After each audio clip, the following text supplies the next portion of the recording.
एक अमेरिकी अखबार में छपी खबर में फेसबुक पर भारत में भारतीय जनता पार्टी के नेताओं के हेट स्पीच को नजरअंदाज करने के आरोप लगने के बाद सोशल मीडिया और इंटरनेट की दिग्गज कंपनी की तरफ से सफाई पेश की गई है। फेसबुक ने अपने स्पष्टीकरण में कहा है कि उनकी पॉलिसी कोई पार्टी नहीं देखती है। कंपनी की ओर से कहा गया है कि कंपनी अपनी पॉलिसी बिना किसी पार्टी या राजनीति देखे लागू करती है। फेसबुक के एक अधिकारी को जान से मारने की धमकी का मामला सामने आया है। फेसबुक की दक्षिण एशिया पब्लिक पॉलिसी डायरेक्टर अंकित दास ने दिल्ली पुलिस की साइबर सेल यूनिट में कई लोगों के खिलाफ शिकायत दर्ज कराई है। आरोप है कि वो ऑनलाइन पोस्ट और कंटेंट के जरिए कथित तौर पर जान से मारने की धमकी दे रहे थे। वॉल स्ट्रीट जर्नल में 14 अगस्त को एक लेख प्रकाशित होने के बाद अंकित दास सुर्खियों में आई हैं। देश के जाने माने वकील प्रशांत भूषण कोर्ट की अवमानना के मामले में दोषी पाए गए हैं। इस याचिका पर सुप्रीम कोर्ट में 20 अगस्त को सजा पर सुनवाई होगी।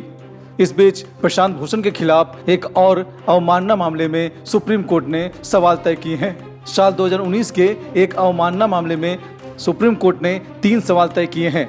अब इस मामले की सुप्रीम कोर्ट में अगले हफ्ते 24 अगस्त को सुनवाई होगी। नीट और JEE परीक्षा रोकने से सुप्रीम कोर्ट ने इनकार कर दिया है।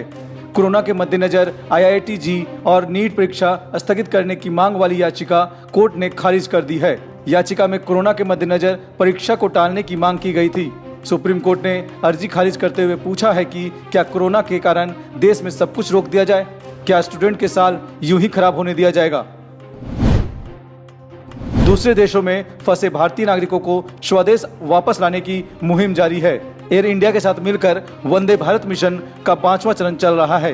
अब 1 सितंबर 2020 से छठे चरण की शुरुआत होगी। नागरिक उड्डयन मंत्रालय की माने तो छठे चरण के तहत सरकारी विमान कंपनी एयर इंडिया की 31 उड़ानें निश्चित की गई है। बिहार में कोरोना मरीजों का कुल आंकड़ा 1 लाख को पार कर गया है। कोरोना के बढ़ते केस को देखते हुए लॉकडाउन की मियाद बढ़ा दी गई है। नीतीश सरकार की ओर से जारी आदेश के मुताबिक अब प्रदेश में 6 सितंबर तक लॉकडाउन लागू रहेगा।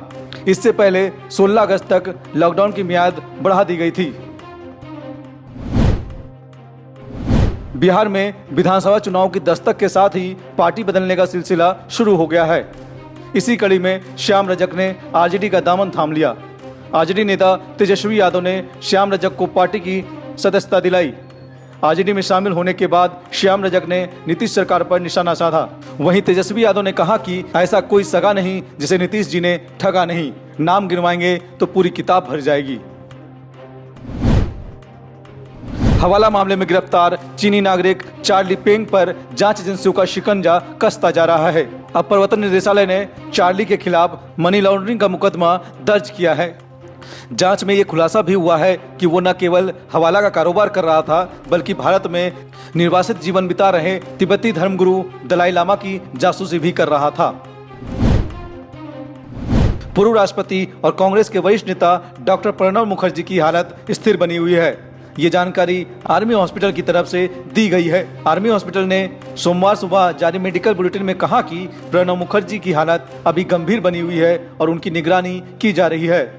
फिलहाल वेंटिलेटरी सपोर्ट पर हैं। इलाज के दौरान कोरोना टेस्ट कराया गया था, जिसकी रिपोर्ट पॉजिटिव मिली थी। शेयर बाजार की शुरुआत सोमवार को तेजी के साथ हुई। सेंसेक्स 185 अंकों की तेजी के साथ 38,062 पर खुला। बाद में शेयर बाजार सपाट हो गया और उतार चढ़ाव होने लगा। कारोबार के अंत में सेंसेक्स 173 अंकों की तेजी के साथ 38,051 पर और निफ्टी 69 अंकों की तेजी के साथ 11,247 पर बंद हुआ।